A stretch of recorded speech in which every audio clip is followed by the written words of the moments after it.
ನಮಸ್ಕಾರ, ನೀವು ನೋಡ್ತಾ ಇದ್ದೀರಾ ಏಷ್ಯಾನೆಟ್ ಸುವರ್ಣ ನ್ಯೂಸ್. ನಾನು ಶ್ವೇತಾ ಆಚಾರ್ಯ. ಇದು ಲೆಫ್ಟ್, ರೈಟ್ ಅಂಡ್ ಸೆಂಟರ್. ಇವತ್ತಿನ ಚರ್ಚಾ ವಿಷಯ, ಇವತ್ತು ಬೆಳಿಗ್ಗೆನಿಂದ ರಾಜ್ಯ ರಾಜಕೀಯದಲ್ಲಿ ಏನೆಲ್ಲ ಆಯಿತು ಅನ್ನೋದು ಗೊತ್ತೇ ಇದೆ. ವಿಶೇಷ ಅಧಿವೇಶನವನ್ನ ರಾಜ್ಯ ಸರ್ಕಾರ ಕರೆದಿದೆ.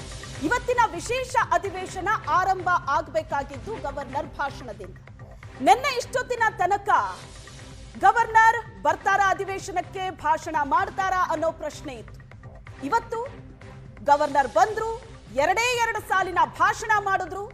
ರಾಜ್ಯ ಸರ್ಕಾರ ಕೊಟ್ಟಂತಹ ಭಾಷಣವನ್ನ ಓದಿಲ್ಲ.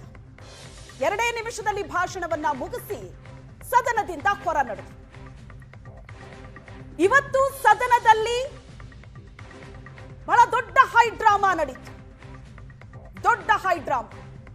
ರಾಜ್ಯ ರಾಜಕಾರಣದ ಇತಿಹಾಸದಲ್ಲೇ ಮೊದಲ ಬಾರಿ ಆಗಿದ್ದು. ಗವರ್ನರ್ ನಡೆಗೆ ಕಾಂಗ್ರೆಸ್ನ ಶಾಸಕರು ಆಕ್ಷೇಪ ವ್ಯಕ್ತಪಡಿಸಿದ್ರು. ಹೈ ಡ್ರಾಮಾ ನಡೀತು. ರಾಜ್ಯಪಾಲರು 2 ನಿಮಿಷದಲ್ಲಿ ಭಾಷಣ ಮುಗಿಸಿ ಹೋಗುವಾಗ ಅವರಿಗೆ ಅಡ್ಡಿಪಡಿಸಿದ್ರು ಕೆಲ ಕಾಂಗ್ರೆಸ್ನ ನಾಯಕರು. ಭಾಷಣವನ್ನ ಮಾಡಿ ಅವ್ರಿಗೆ ಮುಂದೆ ಹೋಗೋದಕ್ಕೆ ಬಿಟ್ಟಿಲ್ಲ. ಬಿ.ಕೆ. ಹರಿಪ್ರಸಾದ್ ಸೇರಿದಂತೆ ಇನ್ನು ಕೆಲ ನಾಯಕರು ಇದ್ರಲ್ಲಿ. ಕೊನೆಗೆ ಮಾರ್ಷಲ್ಸ್ಗಳು ಎಂಟ್ರಿ ಆಗ್ತಾರೆ, ಅವರನ್ನ ಪಕ್ಕಕ್ಕೆ ಸರಿಸ್ತಾರೆ, ಗವರ್ನರ್ ಅಲ್ಲಿಂದ ಹೊರಡ್ತಾರೆ. ಬಟ್ ಚರ್ಚೆ ಇಲ್ಲಿ ತನಕ ನಿಂತಿಲ್ಲ. ರಾಜ್ಯಪಾಲರ ನಡೆ ಸರಿನಾ, ರಾಜ್ಯ ಸರ್ಕಾರದ ನಡೆ ಸರಿನಾ, ಚರ್ಚೆ ನಡೀತಾ ಇದೆ. ಇನ್ನು ಬಿಜೆಪಿ ಮತ್ತು ಕಾಂಗ್ರೆಸ್ನಲ್ಲಿ ಹೇಳಿಕೆ ಪ್ರತಿ ಹೇಳಿಕೆಗಳು ಕೂಡ ಜೋರಾಗಿದೆ. ಈ ಬೆಳವಣಿಗೆ ಬಗ್ಗೆ ಯಾವ ನಾಯಕರು ಏನೇನು ಹೇಳಿದ್ದಾರೆ ಬನ್ನಿ ನೋಡೋಣ ಒಂದ್ಸಲ.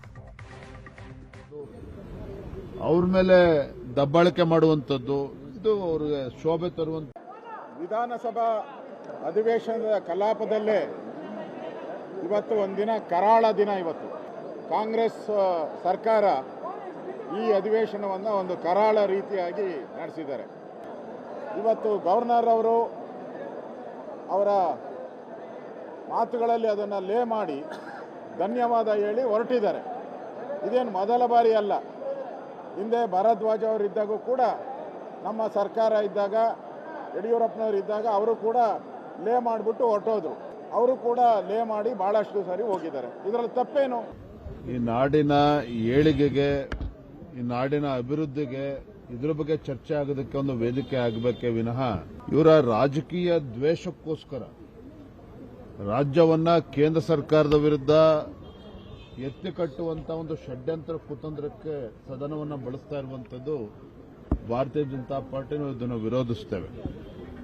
ಗೌರವಾನ್ವಿತ ರಾಜ್ಯಪಾಲರು ಜಂಟಿ ಸದನದವನ್ನ ಉದ್ದೇಶಿಸಿ ಮಾತನಾಡಿ ತೆರಳುವಂತ ಸಂದರ್ಭದಲ್ಲಿ ಅವರಿಗೆ ತಡೆ ಒಡ್ಡುವಂಥದ್ದು, ಅವ್ರ ಮೇಲೆ ದಬ್ಬಾಳಿಕೆ ಮಾಡುವಂಥದ್ದು, ಇದು ಅವ್ರಿಗೆ ಶೋಭೆ ತರುವಂತ ವಿಚಾರ ಅಲ್ಲ. ಇವತ್ತಿನ ಬೆಳವಣಿಗೆ ಏನಿದೆ, ರಾಜ್ಯ ಸರ್ಕಾರ ಅವರ ಹಲವಾರು ನ್ಯೂನತೆಗಳನ್ನು ಮುಚ್ಕೊಳ್ಳಿಕ್ಕೋಸ್ಕರವಾಗಿ ಅವರ ವೈಫಲ್ಯಗಳನ್ನು ಜನಗಳಿಂದ ದಾರಿ ತಪ್ಪಿಸ್ತಕ್ಕಂಥದ್ದಕ್ಕೆ ಇವತ್ತಿನ ಒಂದು ಜಂಟಿ ಸದನದ ಅಧಿವೇಶನ ಏನಾಗಬೇಕಾಗಿತ್ತು, ಈ ಸರ್ಕಾರದ ಸಣ್ಣತನದ ನಡವಳಿಕೆಗಳಿಂದ ಇವತ್ತು ಇಂಥ ಒಂದು ಪ್ರಕರಣ ಕರ್ನಾಟಕದಲ್ಲಿ ಮೊದಲನೇ ಬಾರಿಗೆ ಆಗಿದೆ.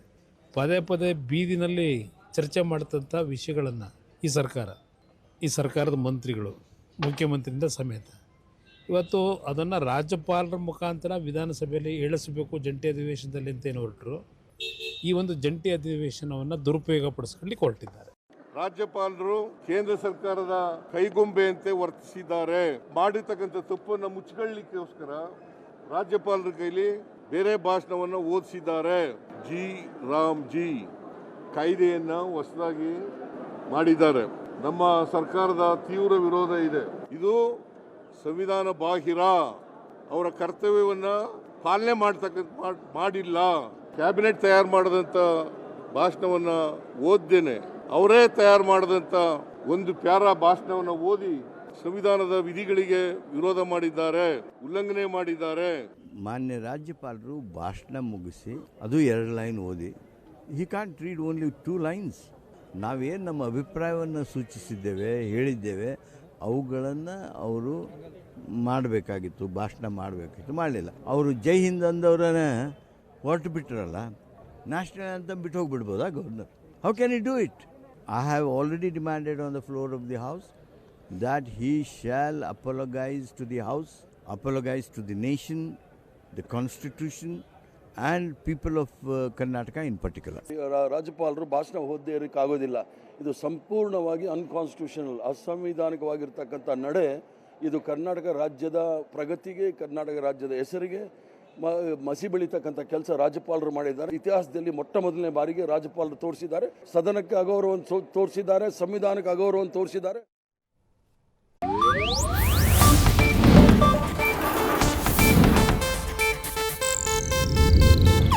ಇದು ಏಷ್ಯಾನೆಟ್ ನ್ಯೂಸ್ ನೆಟ್ವರ್ಕ್ ಪ್ರಸ್ತುತಿ.